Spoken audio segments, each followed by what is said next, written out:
Hello అండి, అందరికీ నమస్కారం. Welcome back to our channel. ఈరోజు స్టోరీ మనసుని మనసై ఎపిసోడ్ 3. రాజేశ్వరి గారు అన్న మాటలకు అవంతిక మనసులో ఏదో తెలియని కంగారు, అసంతృప్తి మొదలయ్యాయి. అది గమనించి రఘు భార్య అందుకుని, అవంతిక ఇంకా కాలేజీ చదువుకుంటుంది కదండి అత్తయ్య గారు, ఇప్పుడు ప్రెగ్నెంట్ అయితే ఆమె చదువు పాడైపోతుంది అంది కాస్త నటిస్తూ. రఘు వెంటనే భార్య మాటలకు తలూపుతూ, అవునమ్మా, అవంతిక ఇంకా చాలా చిన్నపిల్ల, చదువు పక్కన పెట్టేసి ఇప్పుడే ఇంట్లో కూర్చొని పిల్లల్ని పెంచడానికి ఆమె కూడా ఇష్టపడకపోవచ్చు అన్నాడు. తన పెద్ద కొడుకు కోడలు ఎలాంటి స్వార్థంతో మాట్లాడుతున్నారో రాజేశ్వరి గారికి బాగా తెలుసు.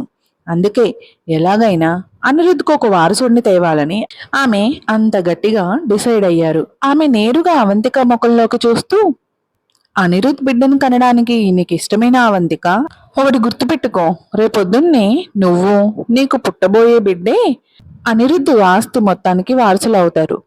మీ ఇద్దరి జీవితాలు హ్యాపీగా గడిచిపోవడానికి ఆ ఆస్తి చాలా ఎక్కువ అని చెప్పారు.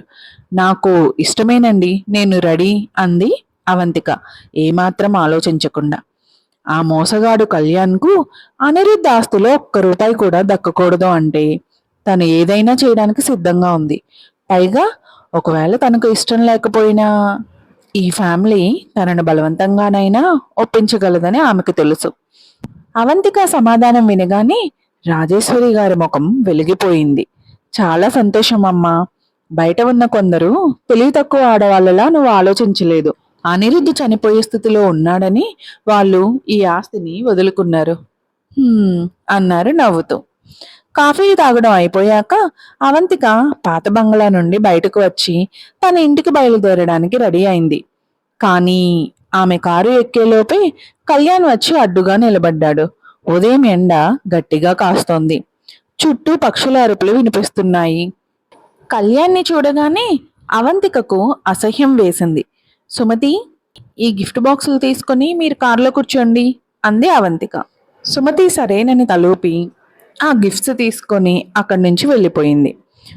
చుట్టూ ఎవరు లేరని కన్ఫర్మ్ చేసుకొని కళ్యాణ్ అవంతిక దగ్గరకు వచ్చి, నా మనసు ముక్కలు చేసావా అవంతిక?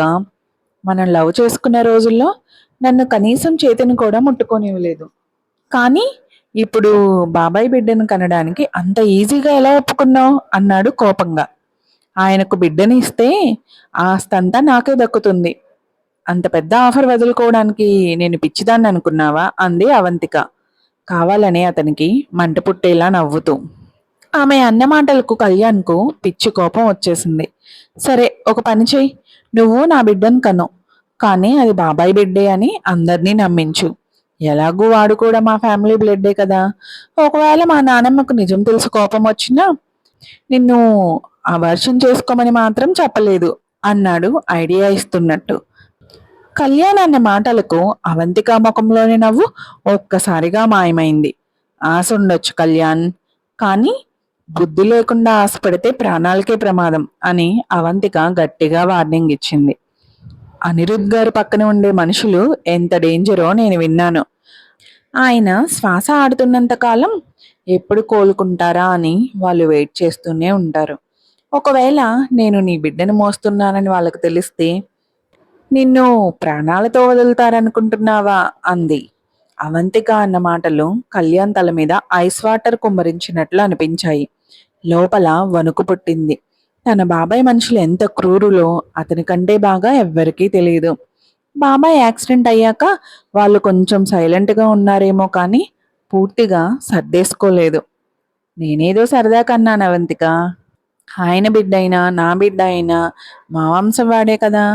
బాబాయ్ చనిపోయాక ఆ బిడ్డను నా సొంత కొడుకులా నేను చూసుకుంటాను అంటూ కవర్ చేయడానికి ట్రై చేశాడు కళ్యాణ్. అవంతిక చిన్న నిట్టూర్పు విడిచి, నీకు తమ్ముడు వరుస అయ్యే బిడ్డను నువ్వు కొడుకులా చూసుకుంటావా అంది వెటకారంగా. ఆ మాట వినగానే కళ్యాణ్ ముఖం ఈగ మింగినట్టు అయిపోయింది. సరే, ఇప్పుడు మనం దీని గురించి గొడవ పడొద్దు అవంతిక, బాబాయ్ చనిపోయాక మాట్లాడుకుందాం అన్నాడు. ఒకవేళ ఆయన అసలు చనిపోకపోతే నా కోసం జీవితాంతం ఇలాగే వెయిట్ చేస్తూ ఉంటావా అని ఎదురు ప్రశ్నించింది అవంతిక. ఆ ప్రశ్నతో కళ్యాణ్ నోరు మూతపడింది. ఏం మాట్లాడాలో తెలియలేదు. అతని ముఖం చూసి అవంతిక మనసులోనే నవ్వుకుంటూ, ఇక నేను వస్తాను. మీ నానమ్మ గారు నా కోసం ఆల్రెడీ డాక్టర్లను ఇంటికి పంపించారు అని చెప్పి కారు ఎక్కింది.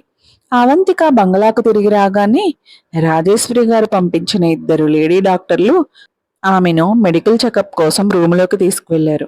ఆమెకు గర్భం రావడానికి అనుకూలంగా ఉందో లేదో చూసి, ఒకవేళ లేకపోతే టాబ్లెట్స్ లేదా ఇంజెక్షన్లు ఇవ్వడానికి వాళ్ళు రెడీ అయ్యారు. మీరేం కంగారు పడకండి మేడం.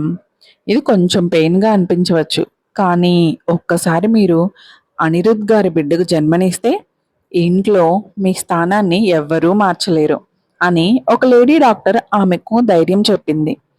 మంచం మీద పడుకున్న అవంతిక గుండె వేగం పెరిగింది.